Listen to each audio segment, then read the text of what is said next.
Thank you for coming. This isn't going to be an easy conversation. We need to talk about your girlfriend. Okay, wait, just hear me out. Just listen. Just listen. She comes here. She comes through our front door. She doesn't say anything to me. She comes in and she starts looking for food. Right? She's looking for your food. She eats it. She doesn't check to see if you're still hungry, if you had enough. She just comes, she eats it.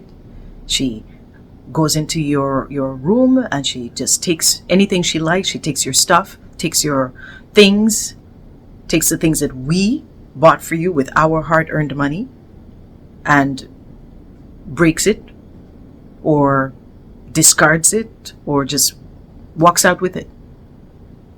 I am concerned by the way she's treating you. I am concerned that she sees you like some sort of ATM, some sort of magic genie. She's only interested in you for the things that you can give her. I don't think she has your best interest at heart.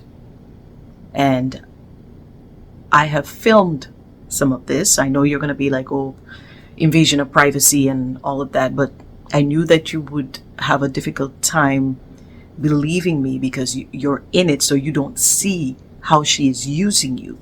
So I'm going to show you what I see, and I want you to think very carefully because I don't think she's good for you. I care about you. Okay? So just look. Just look. See? Here she is, thinking she looks all cute while she chews and destroys your favorite toy right in front of you. She doesn't even care that you're looking at her. She doesn't. And here, see, she's eating your food right in front of you. So you see.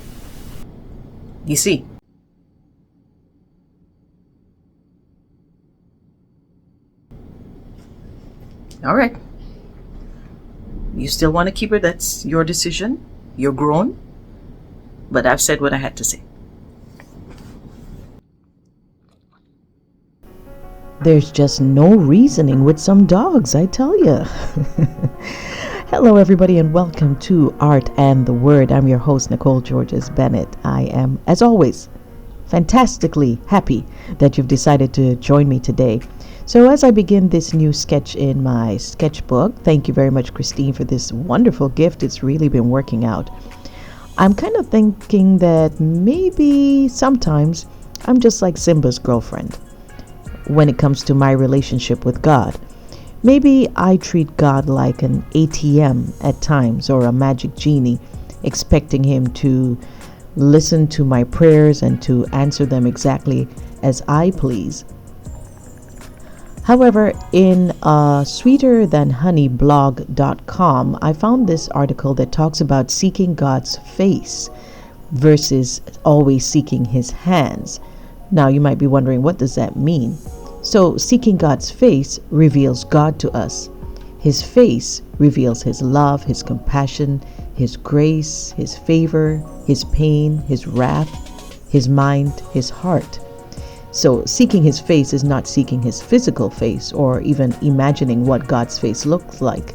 It's not even about being in his presence. Seeking God's face means that you're seeking and desiring to know the heart and the mind, the nature of who God is, of his character. So most of the times, I know I do, I'm only seeking God for his hand. We seek for his hands that help, that give, that bless, that provide, that protect, that heal. And there's nothing wrong with seeking God's hand. He actually wants us to. He tells us in his word to come to him with our request, and that we do not have because we do not ask. And that's in Philippians 4:6 and James 4:2. But we do tend to spend more time seeking God's hand and less time seeking his face. And his face reveals, as I said, who God is, who his character is, not just what he can give us. God doesn't just provide. He is your provider. It's who he is. He doesn't just heal. He is your healer. He doesn't just give you peace. He is peace. He doesn't just give you joy. He is joy. He doesn't just give you hope. He is hope. He doesn't just give you love. He is love. He is the great I am, the King of Kings and the Lord of Lords.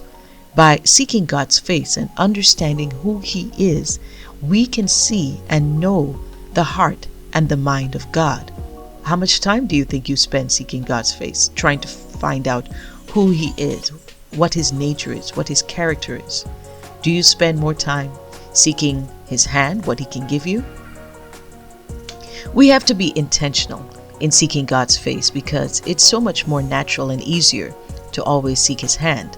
But the more we seek His face, the more we will know His heart and His mind. The more we seek His face, the more we will see His love, His compassion, His grace, His favor, His affection, His pain. And the more we seek His face, the more we will know what He desires us to do and how we can be obedient to Him. We will know His will and set our own fleshly desires aside.